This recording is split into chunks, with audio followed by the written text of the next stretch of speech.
TNUSRB PC 2022 police தேர்வுக்கான புதிய வகுப்புகள் எங்க அகாடமியில் எப்போ ஸ்டார்ட் ஆகுதுன்னு பார்த்தீங்கன்னா வரக்கூடிய வெள்ளிக்கிழமை 5/8/2022 அப்பதான்.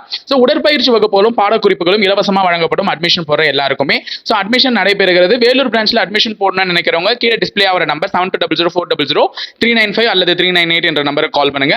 திருச்சியில் அட்மிஷன் போடணுன்ற நபர்கள் வந்து 8111070708 அல்லது 706 என்ற நம்பருக்கு கால் பண்ணி அட்மிஷன் நீங்க போட்டுக்கலாம். அதே போல பயிற்சி புத்தகங்களும் எங்க அகாடமியில் வந்து தொடர்ந்து விற்பனையில் இருக்கு. பயிற்சி புத்தகங்கள் வேணும் அப்படின்றவங்களும் இதே நம்பருக்கு கால் பண்ணி உங்களுக்கான புக் ஆர்டரை நீங்க வந்து பர்ச்சேஸ் பண்ணிக்கலாம். தேங்க்யூ.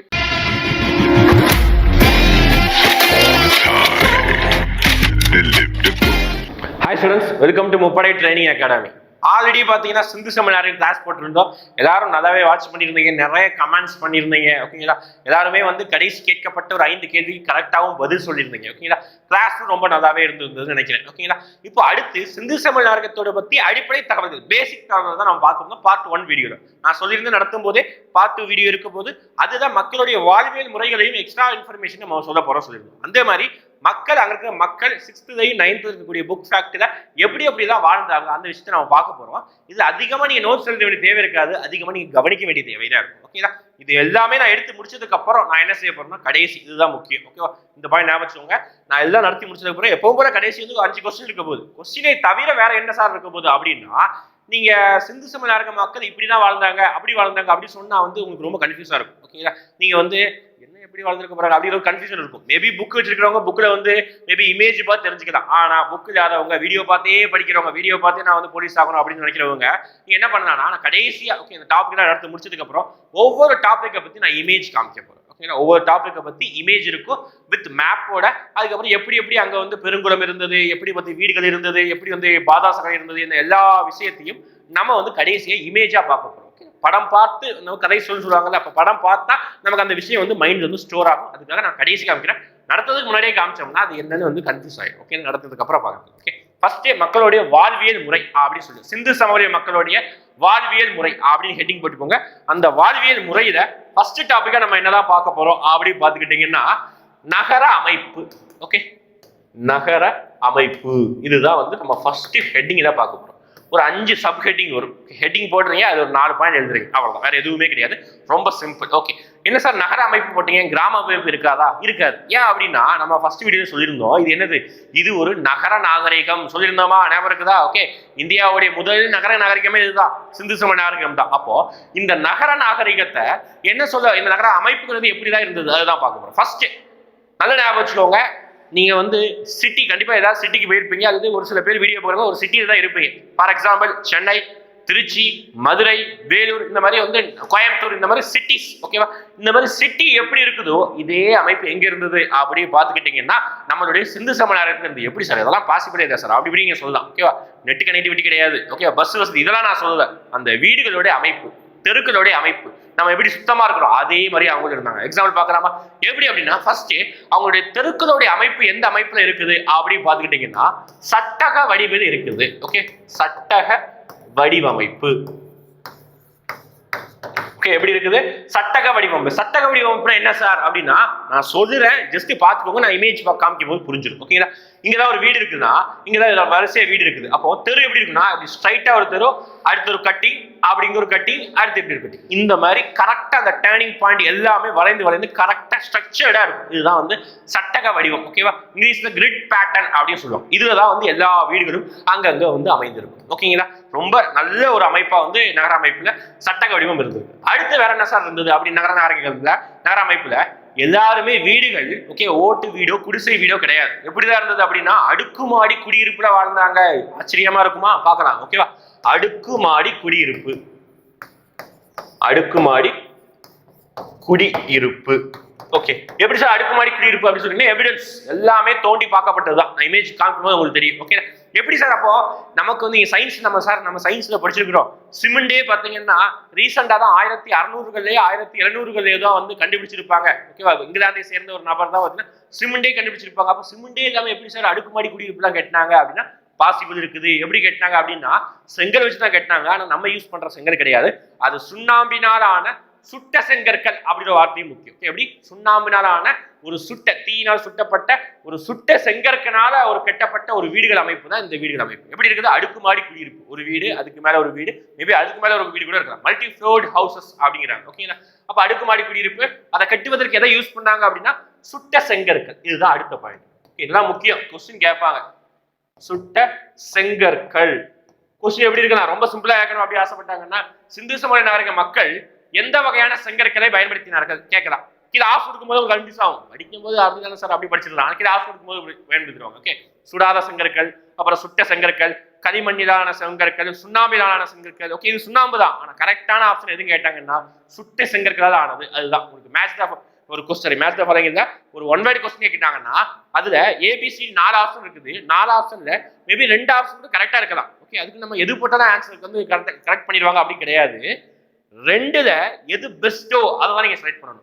ஒரு ஆப்ஷன்ல சுண்ணாம்பு செங்கல், இன்னொரு ஆப்ஷன் சுட்ட செங்கல் இருக்குன்னா சுட்ட செங்கல் தான் பெஸ்ட். ஓகேவா? அப்ப அதுதான் ஆன்சரா இருக்கும். ஓகே, வேற என்ன நகர அமைப்புல வேற என்ன சார் பார்க்கணும் அப்படின்னா, ஒவ்வொரு வீட்டிலையும், ஓகே அதை தெரிஞ்சுக்கோங்க, ஒவ்வொரு வீட்டிலையும் பாதாள சாக்கடை அமைப்பு இருந்தது. ஓகே, எப்படி சார் பாதாள சாக்கடை அப்படின்னா, நம்ம ஊர்ல இப்ப சிட்டில எப்படி இருக்குது, ஒரு வீட்டோட கழிவுகள் எல்லாமே அவங்க வீட்டோட ட்ரைனேஜ் போதா அதே மாதிரி இருக்குது. இமேஜ் காமிக்கிறேன். அதுக்கப்புறம் வேற என்ன சார் அப்படின்னா, ஒவ்வொரு வீட்டிலையும் டாய்லெட் ஃபெசிலிட்டி, ஓகேவா, ரெஸ்ட் ரூம் ஃபெசிலிட்டி இருந்தது.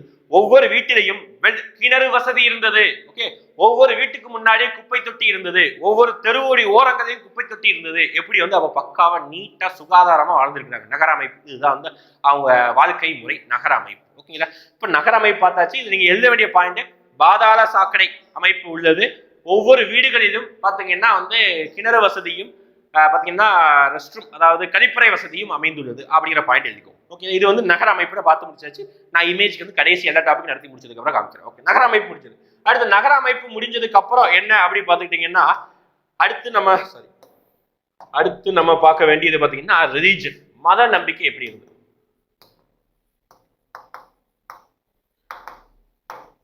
ஓகே, மத நம்பிக்கை சார், சிந்து சமவெளி நாகரிக மக்கள் வந்து ரொம்ப 5-6 வருஷத்துக்கு முன்னாடி இருக்கிறவங்க சார். அப்ப கண்டிப்பா பாத்தீங்கன்னா இந்தியாவிலே வந்து ரொம்ப பழமையான ஒரு மதம்னா ஹிந்து மதம் தான். மேபி ஹிந்து மதத்தை ஃபாலோ பண்ணிருக்கலாம் சொல்லலாம். ஓகே, நீங்க படிச்சவங்க நீங்க வந்து அப்படி இப்படி யூகம் பண்ணி எதுனாலும் சொல்லலாம். ஆனா இங்க ஹிந்து மதம் தான் ஃபாலோ பண்ணாங்க அப்படின்னு சொல்லிட்டு எந்த ஒரு எவிடன்ஸுமே இல்லை. ஓகேவா? சாமி, அதாவது பசுபதி சிவாவோட இமேஜ் இருக்குது, ஓமகுண்டம் வளவத்திற்கான சான்சஸ் இருக்குது. ஆனா பாத்தீங்கன்னா முக்கியமான எவிடன்ஸ் ஹிந்து மதம்னா கோயில போய் வழிபாடுற முறை இருக்கணும். ஆனா அந்த முறை இங்க இல்லை. ஓகேவா? இப்போ ஃபர்ஸ்ட் எவிடன்ஸ், எங்கேயுமே ஒரு கோவில் கூட கிடைக்கிறது அவ்வளவுதான். கோவில்ங்கிற ஒரு விஷயமே இல்லை. அதுதான் மெயின் எவிடன்ஸே. கோவில் இருந்ததுன்னா நானே சொல்லுவேன் இது ஒரு ஹிந்து கடவுளை வந்து வழிபடுறாங்க அப்படின்னு சொல்றேன். ஓகே, ஆனா கோவில்ங்கிற அமைப்பே இல்லை, ஜஸ்ட் ஒரு வழிபாடு செஞ்சாங்க அப்படின்னு. வேற எப்படி சார் அப்ப மத நம்பிக்கை இருக்குதுங்கிறதுக்கு என்ன சார் அடையாளம் அப்படின்னா, தி பெஸ்ட் அடையாளம் என்ன அப்படின்னா, நம்ம ஊர்கள்ல கோவில்கள்ல ஓமகுண்டம் அப்படின்னு சொல்லிட்டு வளர்ப்போமா, அதை ஒரு இப்படி சின்னதாக சதுர மாதிரி இருக்கும். அதுல வந்து விறகு, அப்புறம் நெய், அதுக்கப்புறம் நிறைய விஷயங்கள் தான் போட்டு வந்து நல்லா குளிர்ந்து விட்டு எரிய வைப்பாங்களா. ஓகே, இதை என்ன சொல்லுவோம், ஓமகுண்டம், கணபதி ஓமம், நிறைய பேர் வச்சிருப்பாங்க. ஓகே, புகையா இருக்கும். அப்ப அந்த விஷயம் வந்து இங்கேயும் நடந்திருக்கு. எப்படி சார் சொல்றீங்க அப்படின்னா, அந்த ஓமகுண்டத்திற்கான எவிடன்ஸ் கிடைச்சிருக்கு. ஓகே, பரவாயில்ல. இது தவிர வேற என்ன சார் கிடைச்சது அப்படின்னா, பெருங்குளம் அப்படி ஒரு டாப் கிடைச்சிருக்கு. என்ன சார் அப்படின்னா பெருங்குளம் என்ன அப்படின்னா, இமேஜ்க்கு வாங்கும்போது தெரியும். இதுல நம்ம ஊர்கள கோவில் பக்கத்துல ஒரு தெப்பக்குளம் சொல்றோமா, தெப்பக்குளம், அதே மாதிரி இங்கேயும் பெருங்குளம் ஒரு டாபிக் இருக்கு. ஓகேவா? இங்க குளிச்சுட்டு சமய சடங்கு ஏதாவது செய்வதற்காக இதை குளிச்சுட்டு வேற ஏதாவது சடங்கு சம்பிரதாயங்கள் செய்யலாம். அதுபோக இங்க குளித்து விட்டு உடை மாற்றுவதற்காக தனியாக, ஆண்களுக்கு தனியாக, பெண்களுக்கு தனியாகவே ட்ரெஸ் சேஞ்சிங் ரூம் முதற்கொண்டு இருக்குது. அப்ப எந்த அளவுக்கு மக்கள் நாகரிகத்தோட வாழ்ந்திருக்காங்க கவனிங்க இதெல்லாம். ஓகேவா? அப்போ பெருங்குளம் ஒரு டாபிக் கிடைச்சிருக்குது. பெருங்குளம்னா கிரேட் பாத், தெப்பக்குளம் எவிடன்ஸ் வச்சுக்கோங்க. ஓகேங்களா? இதெல்லாம் பார்த்தீங்கன்னா மத நம்பிக்கை இருக்குது. அப்போ என்ன கடவுள் சார் கும்பிட்டாங்க, அந்த கதைக்கு வாங்க அப்படின்னா, கடவுளுக்கு இங்க பஞ்சமே கிடையாது. ஏன் அப்படின்னா, இங்க வந்து மரத்தை கடவுளா கும்பிட்டுருக்காங்க, பறவைகளை கடவுளா கும்பிட்டுருக்காங்க, ஓடுற பாம்பை கடவுளா கும்பிட்டுருக்காங்க, ஆகாயம், சூரியன், நிலவு எல்லாத்தையுமே கடவுளா கும்பிட்டுருக்காங்க. அப்போ என்ன சொல்றாங்கன்னா, பல தெய்வங்களை வழிபாடு முறை காணப்பட்டுள்ளது. ஓகே, தெய்வம் இருக்குது, ஆனா அதை ஹிந்து கடவுள் சொல்ற அளவுக்கு எந்த ஒரு எவிடன்ஸுமே இல்லை. ஓகே, பழம்பெரும் கடவுள் எதுவுமே இல்லை. ஆனா ஒரு சில பேர் என்ன எவிடன்ஸ் சொல்றாங்கன்னா, ஒரு முத்திரையில, ஓகே, ஒரு முத்திரையில இப்படி வந்து ஒரு சம்பளக்கால் போட்டு இப்படி உட்கார்ந்துட்டு ஒரு பெரிய கிரீடம் வச்சுட்டு ஒரு சிலை, ஒரு வந்து உருவம் கிடைச்சிருக்குது. அந்த உருவம் வந்து சிவனை போன்ற ஒரு உருவம் அப்படின்னு சொல்லிட்டு அந்த உருவத்திற்கு பசுபதி சிவா அப்படிங்கிற பெயரும் வச்சிருக்கிறாங்க. அந்த உருவம் கிடைச்சிருக்குது. ஆனா அதை வச்சு மட்டுமே இவங்க வந்து ஹிந்து மத நம்பிக்கை இருக்குது அப்படின்னு சொல்ல முடியாது. ஆனா மத நம்பிக்கை இருந்திருக்கு. ஓகே, இதுதான் வந்து எவிடன்ஸ் ஆஃப் மத நம்பிக்கை. ஓகே, நெக்ஸ்ட் வேற என்ன விஷயம் எப்படி பார்க்கணும்னா பாட்ரி, அதாவது பானைகள் இருந்தது. மண்பானைக்குரிய எவிடன்ஸ் கிடைச்சது. மண்பானையில கருப்பு சிவப்பு மண்பானை கிடைச்சது. ஓகேவா, அதை மட்டும் ஒரு பாயிண்ட், ஒரே ஒரு சிங்கிள் பாயிண்ட். ஓகே, மண்பானையில கருப்பு சிவப்பு வண்ணம் கலந்த மண்பானை ஒரு எவிடன்ஸா கிடைச்சது. இது ஒரு எவிடன்ஸ். ஓகே, நெக்ஸ்ட் இத ஒரே ஒரு பாயிண்ட். அடுத்து அக்ரிகல்ச்சர், விவசாயம், வேளாண்மை எப்படி இருந்தது அதுதான் முக்கியம். ஏன்னா அந்த காலத்துல இருக்க மக்கள்லாம் பாத்தீங்கன்னா சாஃப்ட்வேர் ஐடி கம்பெனியோ அதாவது ஃபிளைட் ஓட்டர் கம்பெனி இந்த மாதிரி வேலை ஏதாவது செஞ்சிருக்க என்ன செஞ்சாகணும், கண்டிப்பா விவசாயம் தான் செஞ்சாகணும். இப்போ விவசாயத்துல அவங்க எந்த பயிர் சார் அறுவடை பண்ணாங்க? ஓகேவா, எந்த பயிர் அறுவடை பண்ணாங்கன்னா இப்போ நம்ம ஊர் சைடு எடுத்து பார்த்தோம்னா நெல்லு தான் வந்து மேக்சிமம், நெல்லு தான் எல்லாருமே அறுவடை பண்றாங்க. ஆனா அந்த ஊர் சைடு சிந்து சமவெளி நாகரிகத்துல இதுதான் வந்து முக்கிய பயிராக இருக்குது. 2 பாயிண்ட், ஒன்னு முக்கிய பயிர், இன்னொன்னு 2ஆம் நிலை பயிர் அப்படின்னு சொல்றாங்க. முக்கிய பயிர் அப்படின்னு எதை சொல்றாங்க அப்படின்னு பார்த்தீங்கன்னா நீ சிம்பிளா இதை மேட்ச் பண்ணி சொல்ற. சிந்து சமவெளி நாகரிகம் எல்லாமே பஞ்சாப் பகுதி பக்கத்துல இருக்குது. பஞ்சாப் தான் எது ஃபேமஸ்? கோதுமை ஃபேமஸ், கோதுமை தான். ஓகே, கோதுமை. ஓகே, முக்கிய பயிர் கோதுமை. அடுத்து 2ஆம் நிலை பயிர் அப்படின்னு சொல்றாங்க. 2ஆம் நிலை பயிர், 2ஆம் நிலை பயிர் எது சொல்லலாம்? அரிசி. ஓகேவா, நெல் சொல்றாங்க, வரகு. அப்புறம் பாத்தீங்கன்னா இன்னொரு எவிடன்ஸ் காட்டனுக்கு எவிடன்ஸ் கூட கிடைச்சிருக்குதாம். பருத்தி கூட சாகுபடி பண்ணிருக்கிறாங்க. ஓகே, இப்போ பருத்தி சாகுபடி பண்ணியிருந்தாங்கன்னா மேபி என்னது அவங்க ட்ரெஸ் போடுவதற்கான சான்ஸ் இருக்குது. நிறைய ஆடைகளையும் உடுத்திருக்கலாம். ஓகே, மக்களும் பாத்தீங்கன்னா செல்வ செழிப்போடு நிறைய ஜுவல்லரிஸ் நிறைய நகைகளையும் அணிந்திருந்தாங்களாம். இது ஒரு எவிடன்ஸா நமக்கு வந்து கிடைச்சிருக்குது. ஓகேங்களா, அப்போ இதெல்லாம் தவிர விவசாயத்துல வேற என்ன செஞ்சிருக்காங்க அப்படின்னா இரட்டை பயிரிடுதல் முறை வந்து ஃபாலோ பண்ணாங்க. இது ரொம்ப ரொம்ப முக்கியமானது. ஓகே, இரட்டை பயிரிடுதல் முறையை வந்து ஃபாலோ பண்ணாங்க. ஓகே, இரட்டை பயிரிடுதல் முறை அப்படி என்னன்னா ஒரு ஒரு ஒரு வருஷத்துல ஒரு 6 மாசம் 3 மாசம் ஒரு பயிர், அடுத்து ஒரு 3 மாசம் 6 மாசம் அடுத்து இன்னொரு பயிர், இந்த மாதிரி மாத்தி மாத்தி போடுறது மாதிரி தான் இரட்டை பயிரிடுதல். இது வந்து வேளாண்மை சம்பந்தமான தகவல்கள் எழுதியாச்சு. இந்த முக்கியமானது முக்கிய பயிர் பார்த்துக்கோங்க, கோதுமை. இரட்டை பயிரிடுதல் அறிமுகப்படுத்துறாங்க. ஓகே,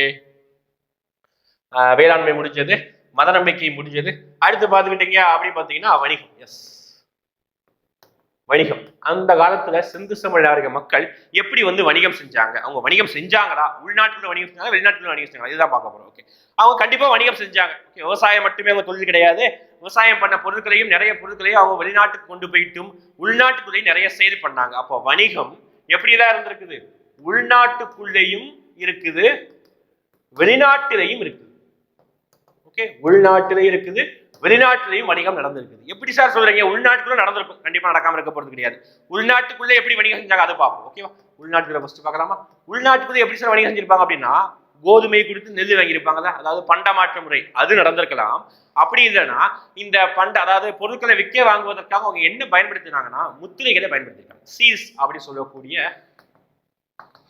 முத்திரைகளை பயன்படுத்திருக்காங்க. முத்திரைகளோட இமேஜ் நான் காமிக்கிறேன். நம்ம எப்படி ரூபாய் யூஸ் பண்றோமோ அவங்க வந்து சுண்ணாம்பினால் ஆன முத்திரைகளை பயன்படுத்திருக்காங்க. ஓகே, வெளிநாட்டுல எப்படி சார் வணிகம் செஞ்சாங்க நீங்க சொல்ல முடியும்? இந்த மாதிரி ஆதாரம் இருக்குதா? இருக்குது. ஓகே, என்ன ஆதாரம் அப்படி பாத்தீங்கன்னா அப்படியே நம்ம சிந்து சமவெளி நாகரிகத்துல இருந்து பல 100 கிலோமீட்டர் தள்ளி ஒரு நாகரிகம் இருந்தது. அந்த டைம்ல என்ன நாகரிகம் அப்படின்னா மெசபட்டோமியா நாகரிகம். என்ன நாகரிகம்? மெசபட்டோமியா நாகரிகம். அந்த மெசபட்டோமியா நாகரிகத்துல ஈரான் ஈராக் பகுதி தான் அந்த பகுதி. அந்த இடத்துல சிந்து சமவெளி நாகரிகத்துடைய முத்திரைகள் கிடைச்சிருக்குது. எங்க?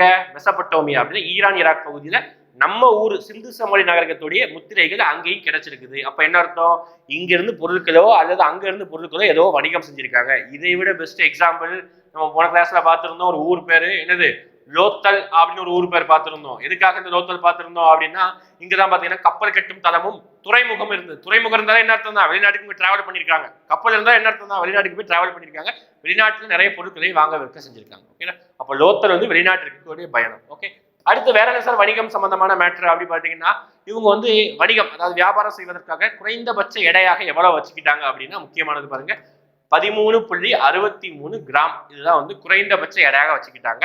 அதுக்கப்புறம் இவங்களுடைய அளவுல 1 இன்ச் அப்படின்னா எத்தனை சென்டிமீட்டரா வச்சுக்கிட்டாங்க அப்படின்னா 1.65 சென்டிமீட்டரா வச்சுக்கிட்டாங்க. ஓகே, 65 75. ஓகே, 1.75 சென்டிமீட்டராக இந்த வந்து அளவு வந்து 1 இன்ச்சுனா அந்த டைம்ல அவங்க ஊர்ல என்னது 1.75 சென்டிமீட்டர் ஆகும். குறைந்தபட்ச அளவீடாக 13.63 கிராம் ஆகும் இருந்தது. ஓகே, மொத்தமா அவங்க எப்படி எப்படி வாழ்ந்தாங்க பார்த்துட்டோம். அதுக்கடுத்து இங்க அரசியல் நிலைமை அது சொல்ல மாட்டோம். அரசியல் வாழ்க்கை முறை எப்படி இருந்ததுன்னா இங்க ராஜாக்கள் கிடையாது.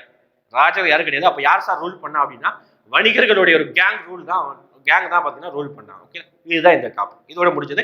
அடுத்து நம்ம கடைசியாக ஒரு டாபிக் பார்க்க வேண்டியது சிந்து சமவெளி நாகரிகத்துடைய அழிவு. ஓகே, அதுக்கு பார்க்கறதுக்கு முன்னாடி ஒரே ஒரு தகவல். என்ன தகவல் அப்படின்னா, முதலாக கண்டுபிடிக்கப்பட்ட ஒரு நகரம்னா என்ன படிச்சிருந்தா ஹரப்பா நகரம். அதனாலதான் இந்த மொத்த நாகரிகத்துக்கு இன்னொரு பெயர் என்ன பெயர் அப்படின்னு பார்த்துட்டீங்கன்னா என்னது ஹரப்பா நாகரிகம் அப்படின்னே பெயர் வச்சிருந்தோம். அதே மாதிரி முதலாக கண்டுபிடிக்கப்பட்டது ஹரப்பா. மொத்தமா கண்டுபிடிக்கப்பட்ட நகரங்கள்லேயே மிகப்பெரிய நகரம் அப்படின்னு கேட்டாங்கன்னா எந்த பகுதி அப்படின்னா மொஹஞ்சதாரோ. ஓகே, மொஹஞ்சதாரோ நம்ம லாஸ்ட் கிளாஸ்ல சொல்லியிருந்தோம் என்ன பாடாத வருது அப்படின்னு கேட்டிருந்தோம். ஓகே, மொஹஞ்சதாரோ தான் இருக்கிறதே மிகப்பெரிய ஒரு நகரமாக இருந்தது. எவ்வளவு சார் அப்படி இருந்திருக்கும் அப்படின்னா அந்த ஊர் மட்டுமே பாத்தீங்கன்னா 200 ஹெக்டேர். ஓகே, 200 ஹெக்டேர் அளவுக்கு இந்த மொஹஞ்சதாரோ இருந்தாங்க. அவ்வளவு பெரிய நகரம். ஓகே, தானிய களஞ்சியம் இருந்தது. விவசாயத்தில் அதை சொல்ல மறந்துட்டேன். விவசாயத்துல பாத்தீங்கன்னா தானிய களஞ்சியம் அப்படின்னு ஒரு டாபிக் இருந்தது.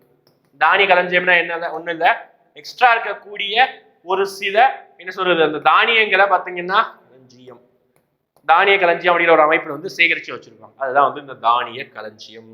ஓகே, வணிக முடிஞ்சது. மொஹஞ்சதாரோ 200 ஹெக்டேர். அடுத்து பாத்தீங்கன்னா அந்த டைம்ல இருக்கக்கூடிய மாடுகளை, ஓகே, மாடுகள் கால்நடைகள் என்ன சொல்ல கூப்பிட்டாங்க அப்படின்னா ஜபு அப்படின்னு சொல்லி கூப்பிட்டாங்க. மாடுகளை, ஓகே, கேட்டில்ஸ் என்ன சொல்லி கூப்பிட்டாங்க, ஜெபு அப்படிங்கிற பெயரை சொல்லி கூப்பிட்டாங்க. முக்கியம். ஓகே, கேட்டில்ஸ் ஜெபு அப்படிங்கிற பெயரை சொல்லி கூப்பிட்டாங்க. அடுத்து மருத்துவத்திற்கு, அதாவது அந்த சிந்து சமவெளியில இருக்க மக்கள் மருத்துவத்திற்காக, ஓகே, மெடிசின்காக ஒரு மீனை பயன்படுத்தினாங்க. எந்த மீனை பயன்படுத்தினாங்க அப்படி பார்த்தீங்கன்னா வெறும் மீன் போட்டு எழுதாங்க. மருத்துவத்திற்கு பயன்படுத்தப்பட்ட மீனின் பெயர் என்ன மீன் அப்படின்னா கட்டில் மீன் அப்படிங்கிற பெயர் சொல்றாங்க. ஓகே, கட்டில், அதாவது கட்லா மீன் நம்ம இப்ப சொல்றோம்ல, அதுதான் வந்து அந்த டைம்ல கட்டில் அப்படிங்கிற வார்த்தையை வந்து யூஸ் பண்ணிருக்காங்க. கட்டில் மீன், அந்த மீன் தான் பாத்தீங்கன்னா இந்த மருத்துவத்திற்காக சிந்து சமவெளி மக்களை பயன்படுத்துறாங்க. இது எல்லாம் முடிஞ்சது. அடுத்து எப்படி வந்து நகரம் வந்து அந்த எப்படி வந்து நாகரிகம் அழிந்ததற்கான பாசிபிலிட்டி இருக்குது அதை பார்க்கலாம். ஓகேங்களா, அடுத்து இந்த நாகரிகம் எப்படி வந்து அழிவதற்கான பாசிபிலிட்டி இருக்குது, எப்படிதான் அழிஞ்சிருக்கலாம், சின்னதா ஒரு ஸ்டோரி தான். ஓகே, கதைகள் எதுவுமே டாப் கிடையாது, ஒரு கதைகள் மட்டும் சொல்லிட்டு முடிச்சு நம்ம இமேஜ் தான் காமிச்சிருக்கோம். ஓகே, எப்படி சார் இந்த நாகரிகம் அழிஞ்சிருக்கலாம் அப்படின்னு பார்த்தீங்கன்னா ஒரு நாகரிகம் அழிவதற்கு என்ன சொல்றது நிறைய வழிகள் இருக்குது. ஒண்ணு, யாராவது படையெடுத்து அந்த நாகரிகம் அழிஞ்சிருக்கலாம். யார் சார் படையெடுத்திருப்பா அப்படின்னா மேபி ஆரியர்கள் படையெடுத்திருக்கலாம். எப்படி சார் ஆரியர்களை நீங்க குறை சொல்றீங்க அப்படின்னா, ஏன்னா ஏன் சொல்றோம்னா அதுக்கடுத்து சிந்து சமவெளி நாகரிகத்திற்கு அடுத்து நம்ம படிக்க வேண்டிய ஒரு பாடம் அப்படின்னா காலத்தின் தொடர்ச்சியாக ஆரியர்களை பற்றி தான் படிக்கிறோம். அப்போ அவங்க வந்து மெசபட்டோமியா பகுதி, ஈராக் பகுதியிலிருந்து படையெடுத்து வந்து சிந்து சமவெளி நாகரிகத்துல வந்து இந்த மக்களை துரத்தி விட்டுருக்கலாம். ஓகே, ஹரப்பா நாகரிகத்தை அழிஞ்சதுக்கு காரணம் ஆரியர்கள் வந்து படையெடுப்பினால இருக்கலாம். நாகரிகம் இல்ல, படையெடுப்பு, ஆரிய படையெடுப்பு கூட இருக்கலாம். இதுதான் ஒரு எவிடன்ஸ். அது அல்லாம வேற எப்படி அழிஞ்சிருக்கலாம் அப்படின்னா பெரு வெள்ளம். ஓகேவா, எல்லாருமே ஆற்றங்கரையோரம் தானே இருக்கிறாங்க, நம்மளே பார்த்துருந்தோம். ஹரப்பா அப்படின்னா ராவி நதிக்கரையோரம், மொஹஞ்சதாரோ அப்படின்னா பார்த்தீங்கன்னா சிந்து நதிக்கரையோரம். இந்த மாதிரி ஒவ்வொரு நகரமும் நதிக்கரையோரம் தான் இருந்தது. அப்போ நிறைய மழை பெஞ்சு நிறைய வெள்ளம் வந்து டோட்டல் நாகரிகமும் அழிஞ்சு போயிருக்கலாம், வெள்ளம் வந்து அழிஞ்சு போயிருக்கலாம். அப்படி இல்லைன்னா எப்படி வந்து 2 வருஷத்துக்கு முன்னாடி கொரோனா அப்படி ஒரு நோய் வந்து லட்சக்கணக்கான மக்கள் இறந்தாங்களோ அதே மாதிரி அங்க ஒரு நோயோ பெரிய இடரோ நிலநடுக்கமோ இந்த மாதிரி ஏதாவது ஒரு சில விஷயங்கள் வந்து டோட்டலா அந்த பகுதியை வந்து சுற்றுச்சூழல் சமமின்மை காரணமாக ஏதாவது ஒரு நிகழ்வுகள் நடந்து டோட்டலா அந்த பகுதியை அழிஞ்சிருக்கலாம். இது எல்லாமே ஒரு அசம்சன் தான், ஒரு யூகம் தான். யூகத்தின் அடிப்படையில் இது இப்படி அழிஞ்சிருக்கலாம்னு சொல்றாங்க. ஆனா நிறைய வரலாற்று ஆய்வாளர்கள் சமீப காலமாக கடந்த ஒரு 10-15 வருஷமாக என்ன சொல்றாங்க அப்படின்னா சிந்து சமவெளி நாகரிகம் அழியவில்லை. ஓகேவா, அவங்க காலத்தின் கட்டாயத்தின் காரணமாக சிந்து சமவெளி நாகரிகர்கள் எல்லாருமே அங்கிருந்து புலம்பெயர்ந்து வந்தவர்கள் தான் நாம், அதாவது தமிழர்கள் அப்படின்னு சொல்றாங்க. ஓகேங்களா, எப்படி சிந்து சமவெளி நாகரிகத்திலிருந்து புலம்பெயர்ந்து வந்தவர்கள் தான் தமிழர்கள் அப்படின்னு சொல்றாங்க, திராவிடர்கள் அப்படின்னு சொல்றாங்க. எப்படி சார் சொல்றீங்க அப்படின்னா திராவிடர்களுடைய கலாச்சாரமும் தமிழர்களுடைய கலாச்சாரமும் சிந்து சமவெளி நாகரிக மக்களுடைய கலாச்சாரமும் ஒரு சில இடங்களில் ஒற்றுமையா இருக்கு. எப்படி சார் ஒற்றுமையா இருக்குது அப்படின்னா நம்ம ஊருடைய பெயரும் சிந்து சமவெளி நாகரிகத்தில் இருக்கக்கூடிய ஒரு சில ஊர்களுடைய பெயரும் வந்து ஒற்றுமையா இருக்கும். ஃபார் எக்ஸாம்பிள் கேவிடி காம்ப்ளெக்ஸ் ஒரு டாபிக் இருக்கும் 9th. என்னது, காஞ்சி, வஞ்சி, கொர்க்கை, அப்புறம் தொண்டி, இந்த மாதிரி பெயர்கள் தான் எங்கேயும் காணப்பட்டதாமா அப்படி பார்த்தீங்கன்னா நம்மளுடைய சிந்து சமவெளி நாகரிகத்திலையும் காணப்பட்டது, தமிழ் கலாச்சாரத்திலும் இருக்குது. அப்போ இது ஒரு டாபிக். அப்புறம் வந்து அங்கேயும் பார்த்தீங்கன்னா கடவுள வழிபாடு, அப்புறம் வந்து அங்கேயும் பார்த்தீங்கன்னா மாமன் மகளை வந்து திருமணம் செய்யும் வழிமுறை இருந்தது, இங்கேயும் அப்படி இருக்குது. அங்கேயும் பார்த்தீங்கன்னா தாத்தாக்களுடைய பெயரை வந்து பேரனுக்கு வச்சக்கூடிய பழக்கம் இருந்தது, நம்ம ஊர்லேயே அந்த பழக்கம் இருக்குது. இந்த மாதிரி ஒற்றுமையின் காரணமாக 2 நாகரிகமும் ஒன்று அப்படிங்கிற மாதிரி சொல்றாங்க. ஓகேங்களா, மொத்தமா முடிச்சாச்சு. நம்ம வந்து இமேஜ் காமிச்சு கொஸ்டின் போயிடலாம். ஓகே, லாஸ்ட் 5 கொஸ்டின், அதான் கிரிப்சியான கொஸ்டின். அப்ப இமேஜை பொறுத்த வரைக்கும் நீங்க பார்க்க வேண்டியது பாத்தீங்கன்னா நம்ம இவ்வளவு நேரம் என்னென்ன கதைகள் சொன்னமோ அந்த இமேஜ் இருக்கு போது வேற எதுவுமே கிடையாது. ஓகே, ஒரே ஒரு டாபிக் மட்டும் சொல்ல மாட்டேன், இப்போ சொல்லிடுறேன். ஓகே, இதுதான் பாத்தீங்கன்னா இங்கிலீஷ் சோர்ஸ் தான் கிடைச்சிருந்தது. ஒவ்வொரு நகரமும் எங்கெங்க இருக்குது நம்ம மேப்ல பாக்குறோம். இதுதான் டோட்டல் இந்தியா, இதுதான் குஜராத் மேப் பார்த்துருப்பீங்க. குஜராத்ல லோத்தல் பகுதி இருக்குதா, தோலவீரா பகுதி இருக்குதா, அந்த நம்மளுடைய மேற்கு எல்லை பார்த்தோமா சுட்கா ஜெண்டர் பார்த்தோமா அந்த எல்லை இருக்குதா, அப்புறம் பார்த்தீங்கன்னா ஹரப்பா மொஹஞ்சந்தாரோ ஹரப்பா இந்த இருக்குதா, காலிபங்கன் ராஜஸ்தான் இருக்கக்கூடிய, ராக்கிஹரி ஹரியானா மாவட்டம் ஹரியானா மாநிலத்தில் இருக்கக்கூடியது, மாண்டா ஓகே வடக்கு இதயமாக மாண்டா. இப்போ இந்த மாதிரி எல்லாமே பார்த்தீங்கன்னா பாகிஸ்தான்ல இருந்து இந்தியாவில இருந்து குஜராத் சாரி வந்து ஆப்கானிஸ்தான் வரைக்கும் இந்த பறவை இருந்தது தான் இந்த மொத்த எல்லைகளும். ஓகே, நெக்ஸ்ட் போட்டோஸ் எல்லாம் பாருங்க. இதுதான் எப்படி வந்து தெருக்கள் வந்து ஒரு சட்டக வடிவத்தில் அமைந்திருக்கு சொன்னா இப்படிதான் பக்காவா அப்படி கிரிட் பேட்டர்ன்ல இருந்திருக்கும். இதெல்லாம் வீடுகளா இருந்திருக்கும். என்ன சார் வீடுல அழிஞ்சு போயிருக்குது? ஆமா, 5000 வருஷத்துக்கு முன்னாடி எடுத்தது. ஓகே, முன்னாடி எடுத்தது இல்லை, முன்னாடி இருந்தது. இப்போ போட்டோ எடுக்கும்போது அழிஞ்சு தானே இருக்கும், மண்ணு கடிதா போயிட்டு சொன்னா பெருங்குளம் கிரேட் பாத் இப்படிதான் இருக்குதான். தெப்பகுளத்தை ஒரு எக்ஸாம்பிள் நம்ம சொல்லலாம். இங்கெல்லாம் படிக்கட்டு, இங்கெல்லாம் தண்ணி தான் நிறைந்திருக்கும். அங்க குளிச்சுட்டு அங்கேயே பார்த்தீங்கன்னா நிறைய சமய சடங்குகளை வந்து செய்வதற்கான வாய்ப்பு இருக்குதாமா. ஓகே, நெக்ஸ்ட் பாதாள சாக்கடை திட்டம் சொன்னா மிகப்பெரிய அளவுக்கு பாதாள சாக்கடை திட்டம் இருந்திருக்கு. அடுத்து இது வந்து மொஹஞ்சதாரோ பகுதியில் கிடைத்த சாரி ராக்கிஹரி பகுதியில் கிடைத்த ஒரு சில மண் பானைகளுக்குரிய எவிடன்ஸ். இது வந்து தோலவீரா பகுதியில கிடைத்த ஒரு சில எவிடன்ஸ், தோலவீரா குஜராத் பகுதியில் கிடைத்த ஒரு சில எவிடன்ஸ். இதுதான் இமேஜ். இதான் பாருங்க, பார்த்தா தான் முடியும். பானை சொன்னா கருப்பு சிவப்பு பானை, பெயிண்ட் அடிச்ச பானைகள், டிசைன் பண்ணப்பட்ட பானைகள். அடுத்து மத நம்பிக்கையில மத குருவுடைய சிலை கிடைச்சிருக்குது. ஓகே, மத நம்பிக்கையில ஒரு டாபிக் எழுதிக்கோங்க. மத குருவுடைய சிலை கிடைத்தது. இந்த மத குரு என்ன அப்படின்னு அப்படி பார்த்தீங்கன்னா சுண்ணாம்பினால் செய்யப்பட்ட ஒரு சிலை. ஓகே, அப்புறம் அங்க வந்து நடன மங்கையோட சிலை கிடைச்சிருக்குது. அப்போ அங்க வந்து டான்ஸ் அப்படின்னு கலாச்சாரம் இருந்திருக்குது, நடன கலாச்சாரமும். ஓகேவா, சொன்னா பசுபதி சிவா, சிவன் இப்படி உட்கார்ந்து இருப்பாரு, மண்டை கிரீடம் மாதிரி இருக்குதா. அப்புறம் பார்த்தீங்கன்னா முத்திரைகள், அவங்க வந்து பொருட்களை வாங்க விற்க பயன்படுத்தி முத்திரைகள். இதெல்லாம் எப்போ உள்ளது? 5000 வருஷம் பழமையானது. நமக்கு அது கிடைச்சிருக்குது. ஓகே, ஒரு பொக்கிஷமான ஒரு விஷயம். ஆங்கிலேயர்கள் இந்தியாவை ரூல் பண்ணது ஒரு பெஸ்ட் நன்மைன்னு இதுதான். அவங்க தான் தோண்டி இந்த விஷயத்தெல்லாம் கண்டுபிடிச்சாங்க. இல்லைன்னா நம்ம இன்ன வரைக்கும் இந்த டாபிக் படிக்காம தான் இருந்திருக்கும். அது ஞாபகம் வச்சுக்கோங்க. ஓகே, அப்புறம் இந்த டாபிக் மட்டும் தான் சொல்லாம விட்டேன். கொஞ்சம் சைடு எழுதிக்கோங்க, அந்த அழிவுக்கு முன்னாடி எழுதிக்கோங்க. என்ன அப்படின்னா சிந்து சமண நாகரிகத்துல வந்து எழுத்து முறை எப்படி இருந்தது? கல்வெட்டுகள் எதுவுமே கிடைக்கல. ஓகேங்களா, அங்கங்க ஏதாவது சின்ன சின்ன விஷயங்களை வந்து நோட் பண்ணி வச்சிருந்தாங்க.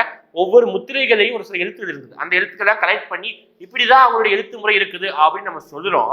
ஆனா இந்த எழுத்து முறை என்ன சொல்ல வருது அப்படின்னு சொல்லிட்டு இது வரைக்கும் நமக்கு தெரியவே இல்லை. ஓகேவா, என்ன நம்மளால புரிஞ்சு கொள்ள முடியவில்லை. ஓகே, அதுதான் இந்த ஸ்கிரிப்ட் எழுத்து முறைங்கிறது. ஓகேவா, இதோட நம்ம மொத்த இமேஜ் முடிச்சாச்சு. லாஸ்டா நம்ம கொஸ்டின் கேட்டு முடிக்க போறோம். ஓகேங்களா, கொஸ்டின் கேட்டலாமா? 5 கொஸ்டின், கிரிப்சியான கொஸ்டின், நீங்க பதில் சொல்ல போறீங்க. ஃபர்ஸ்ட் கொஸ்டின் அப்படி பார்த்தீங்கன்னா மொத்த சிந்து சமண நாகரிகங்கள்லேயே மிகப்பெரிய நகரம்னா எந்த நகரம், எவ்வளவு பெரியது? ஓகேவா, நான் அளவு கூட சொல்லியிருந்தேன். இருக்கிறதே மிகப்பெரிய நகரம்னா எந்த நகரம், எவ்வளவு பெரியது? ஓகே, இது ஃபர்ஸ்ட் கொஸ்டின்.